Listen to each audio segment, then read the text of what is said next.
사실관계 자체를 우리가 바꿀 수는 없죠. 근데 그 사실관계를 어떤 시각으로 바라보느냐에 따라서 이게 완전히 결과가 달라질 수 있는 거니까.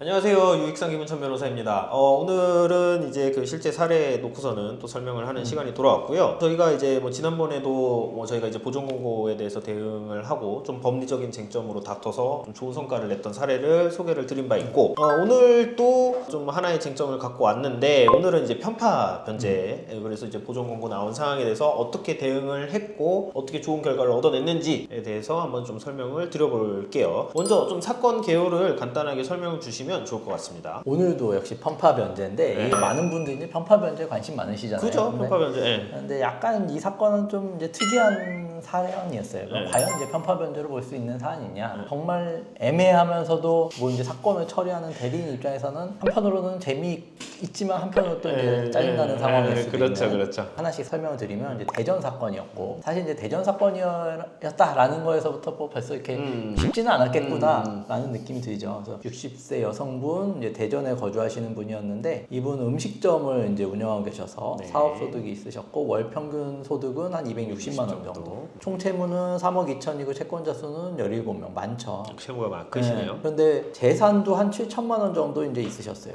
그러면 보증금이 한 6천만 원 정도 됐고, 뭐 시설비랑 뭐 보험 환급금 같은 거 하면 한 7천만 원 정도 됐고, 채무 증가의 원인은 이제 뭐 사업상 채무 생활비 돌려막기라고 해서 뭐 사행성 채무나 이런 거는 없으셨던 부분입니다. 사건을 이제 진행을 하는데, 이제 진행 과정에서 문제점이 어떤 게 있냐? 일단 앞에 넘겨서 보면, 그러니까 보증금과 시설비, 보험비에서 한 7천만 원 있었다라고 말씀드렸잖아요. 네. 근데 이제 재산가치 7천만 원이니까 뭐 청산가치도 7천만 원이 그렇죠. 잡혔겠죠. 근데 2023년도 사건인데 월 수입은 260만 원이에요. 그러면 120만 원을 그냥 단순하게 뺀다라고 하면 260만 원에서 120만 원을 빼면은 140만 원이 남고, 네. 140만 원을 가지고서 이 7천만 원 이상을 갚아야 되니까 일단 36개월로는 딱 봐도 안 되겠다. 그러네요. 라는 생각이 들잖아요. 네. 그러면 요거는 이제 재산 가치가 7천만 원이면은 우리가 보통 60개월로 갔을 경우에는 1.2배 정도 보잖아요. 그러면 적어도 총 변제금은 한 8,400만 원 정도가 이제 돼야 되는 상황이에요. 140만 원씩 60만 원 곱하면은 8,400만 원이니까 일단 접수 당시부터 140만 원씩 60개월로 8,400만 원 총 변제금. 이제 이렇게 갈 수밖에 없는 상황이에요. 근데 여기에서 이제 사건 진행하면서 청산 가치가 조금이라도 더 늘어나면 그러네요. 이제 지금 힘들어지는 이제 상황이죠. 이게 그렇죠? 굉장히 아슬아슬한 그런 딱 네. 상황이 지금 있네요. 근데 이제 문제점이 이제 나온 게, 사용처 진행하면서 사용처 미소명 금액이 뭐 현금 인출이나 뭐 이런 거에서 한 1,000만 원 정도 나왔어요. 그러면 이미 여기에서 청산 가치가 그쵸, 8천만 원으로 되면은. 올라가 버리니까 총 변제해야 되는 금액이 한 9천 얼마 정도 되겠죠. 그러면 생계비를 더 줄이고 월 변제금을 올려가지고 뭐 60개월 이제 이런 식으로 맞춰야 되는 상황이었고, 이제 물론 뭐 재산 처분에 의한 변제로 현재 재산을 일부 팔아가지고 투입할 수도 있지 않냐 이렇게 생각하실 수도 있는데, 이 7천만 원 재산을 구성하는 게 보증금이었잖아요. 그렇죠. 가계 보증금, 네. 그다음에 주거지 보증금이니까 소득을 발생시키려면은 뺄 수가 없는 것이죠. 그 다음에 뭐 이제 시설비랑 뭐 이런 거예요. 그러니까 사실상 이 재산을 팔아서 넣으면 사업을 할 수가 없으니까 소득 활동을 못 하는 상황이니까 재산을 일단 유지를 해야 되는 상황이에요. 그러니까 이제 일단 뭐 1,000만 원 청산가치 잡히는 것까지는 그렇다 치더라도, 이제 두 번째가 이제 핵심적으로 좀 문제되는 부분인데, 편파 변제냐 재단 채권으로 볼 것이냐 제가 이렇게 써놓긴 했는데, 이게 뭐냐면 여기서 이제 한 4천만 원 정도가 청산가치로 더 잡히게 되는 상황이었거든요. 그러니까 뭐냐면 따님한테 돈을 빌린 돈을 네. 4천만 원을 갚으셨어요. 딸한테 줬어요. 딸한테. 네. 그러니까 편파 변제가 편파 변제죠. 네. 근데 딸이 한편으로는 이제 직원 대신에 매일 근무하면서 음식점에서 서빙 업무를 한 이런 거예요. 경우 워낙 많죠. 네. 또. 그러니까 예. 가족이니까. 네. 그래서 요게 4천만 원은 어쨌든 이 딸한테 준 돈은 청산가치 안 잡히게 해야 이제 원활하게 그나마 빡빡하게 60개월로 해서 통과될 수 있는 상황이었다. 근데 보존공고에서 아니나 다를까 이제 보존공고가 나왔는데, 대출금 중 이 4천만 원을 딸에게 급여조로 주었다고 진술하는 바, 이거는 일종의 편파 변제로서 이제 청산가치 반영하세요. 이렇게 나왔어요. 그래서 이제 급여로 줬으니까 요거는 어떤 편파 변제가 될 수 없다라고 주장했지만, 저희가 뭐 보정서를 냈어도 이제 3월 3일에 또 다시 보존 공고가 나오면서 4천만 원 청산가치에 반영해라 요렇게 나와서, 요거는 근데 4천만 원 반영하는 순간 이분은 처분할 재산이 없으니까, 그렇죠. 사업을 접거나 아니면 월 생계비를 뭐 말도 안 되게 완전 낮춰야 되는 거죠. 네. 근데 지난번에 보셨지만 뭐 예를 들어서 월등기 뭐 30만 원으로 하겠습니다. 이거는 말도 안 되게 이제 기각될 수밖에 없잖아요. 그렇죠. 그래서 이 4천만 원을 막아낼 수 있겠느냐라는 게 이제 큰 쟁점이었다. 그러니까 결국에는 딸한테 준 4천만 원. 요걸 이제 어떻게 처리하냐가 이 개인회생 사건의 어떤 이제 그렇죠. 그 핵심 과제로 이제 된 네. 거죠. 그래서 요거는 이제 뭐 대응 전략을 어떻게 짤 거냐인데 사실 딸한테 빌린 돈을 갚았다라는 측면에서 보면 편파변제가 될 수 편파변제죠. 있겠지만 딸이 음식점의 직원으로서 일을 하면서 급여로 받아갔다라고 하면 사실 이거는 편파변제로 보기 어렵잖아요. 줄 돈 준 거죠. 네. 왜냐하면 이제 채무자회생법 583조 개인회생 재단 채권이라는 규정에 보면 요 개인회생 다음 각호의 청구권은 개인회생 재단 채권으로 한다 이렇게 규정을 해놓고 뭐가 있냐면 근로자의 임금 퇴직금 재해보상금은 재단 채권이다 라고 되어 있는데 그러면 이 재단 채권이라는 의미가 뭐냐 여기 이 재단 채권에 준용한다라고 되는데 이 재단 채권이라는 거는 우선 변제권이 있어요. 재단 채권은 먼저 변제한다. 그러니까 요거는 개인회생 채권으로 이제 고쳐서 읽어야겠죠. 네. 결국에 이 말은 임금이나 퇴직금 직원에 대한 임금 퇴직금은 개인회생 채권보다 우선 변제되어야 하는 우선 변제권이 있는 채권이라는 거예요. 개인회생 재단 채권이기 때문에. 그러니까 당연히 빌린 돈을 갚았다라는 측면에서는 편파변제가 될 수 있지만 직원으로서 정당하게 근무를 한 상황에 대해서 급여를 준 거다라고 하면은 이거는 원래 먼저 줘야 그쵸. 되는 원래도 먼저 갚아야 되는 거를 돈을 그거에 따라서 준 거니까 당연히 이거는 편파변제나 뭐 이제 뭐 청산같이 잡혀야 되는 이슈가 생길 수는 없는 거겠죠. 그래서 이제 그런 식으로 저희가 이제 의견서를 일단은 대응을 했습니다. 자 이제 그래서 딸이 아니라 근로자가 돼야 되는 상황입니다. 그래서 채무자는 급여 명목으로 지급한 것입니다. 그러니까 결국에는 이 법리적인 것뿐만 아니라 그러면 사실관계라든지 채무자의 사정들을 결국 사실관계를 얼마나 이제 소통을 잘하면서 들여다보고 우리가 주장할 수 있는 게 있는지 없는지 이런 부분도 이제 들여다보는 게 중요하다라고 하는 게 어떤 사정으로 이렇게 줬어야 되는지를 파악을 해야 되잖아요.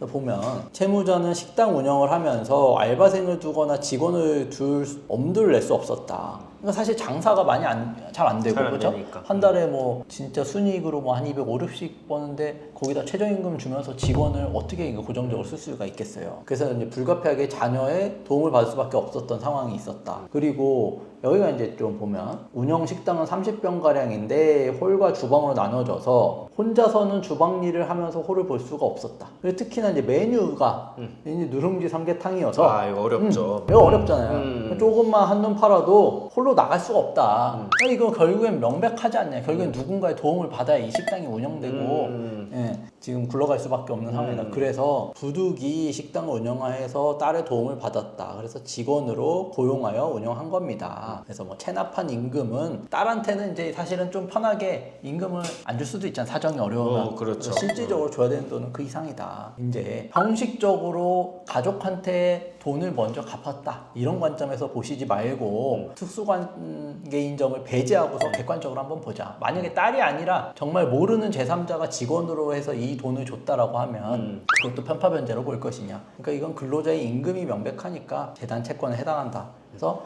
재단 채권은 수시변제, 우선변제 원칙에 따라서 변제되어야 하기 때문에 편파변제가 아닙니다. 채무자 혼자 도저히 운영이 불가능해서 직원 고용도 필수적이었기 때문에 이거는 잡을 수 없습니다라고 이제 주장을 했고 100번 양보해서 이제 뭐 회생위원 주장과 같이 편파변제라고 하더라도 항상 제가 이제 언급하는 판례가 있죠. 그래서 경우에 따라서 행위 당시 개별 구체적 사정에 따른 행위가 뭐 필요하고 상당했거나 불가피해야 한 경우라면 이제 부인의 대상이 아니라고 보니까 이 판례에 비추어 보더라도 이제 채무자의 영업활동에 근로자의 고용은 이제 필수적인 상황이었고 단기간 근로자를 고용하는 순간에는 뭐 적자가 나든 뭐가 되든 매월 그렇죠. 월급을 이제 고정적으로 지급해줘야 되는데 그 지급 여부를 확신할 수 없는 상황에서 가족한테 의지하지 누구한테 의지하겠냐.